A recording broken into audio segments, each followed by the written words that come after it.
जालना जिल्ह्यातील अंबड तालुक्यात ट्रॅक्टर दुचाकी अपघातात 2 जण जखमी, एकाची प्रकृती गंभीर. अंबड तालुक्यातील अंबड शहागड रोडवर सुकापूर फाटा ते मठ तांडा दरम्यान शुक्रवार दिनांक 13 मार्च 2026 सायंकाळी 7:30 वाजेच्या सुमारास ट्रॅक्टरने दुचाकीचा अपघात होऊन 2 जण जखमी झाले.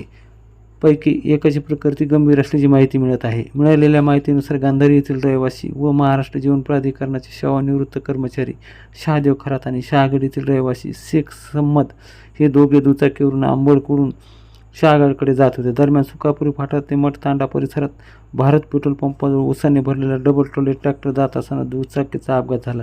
मिळालेल्या माहितीनुसार दुचाकी गाडी रोडची खराब असल्याने स्लिप झाली. त्याचवेळी डबल ट्रॉलीचा ट्रॅक्टर पडलेल्याच्या एकाच्या पायावरून गेले तर दुसऱ्या व्यक्तीला हाताला मार लागला. या धडकेत ट्रॅक्टरची एक ट्रॉली पलटी झाल्याचे सांगण्यात येत आहे. या अपघातात शहादेव खरात यांचा पाय मोडला असून त्यांची प्रकृती गंभीर आहे, तर शेख सम्मत यांच्या हाताला मार लागला आहे. अपघातानंतर स्थानिक नागरिक आकाश जाधव, सुनील राठोड, दिलीप राठोड यांनी तातडीने 108 रुग्णवाहिकेला फोन करून जखमींना उपचारासाठी अंबडकडे रवाना केले. प्राथमिक उपचारासाठी त्यांना अंबड येथील खाजगी रुग्णालयात दाखल करण्यात आले. त्यानंतर पुढील उपचारासाठी त्यांना छत्रपती संभाजीनगर येथील खाजगी रुग्णालयात हलवण्यात आल्याची माहिती मिळत आहे.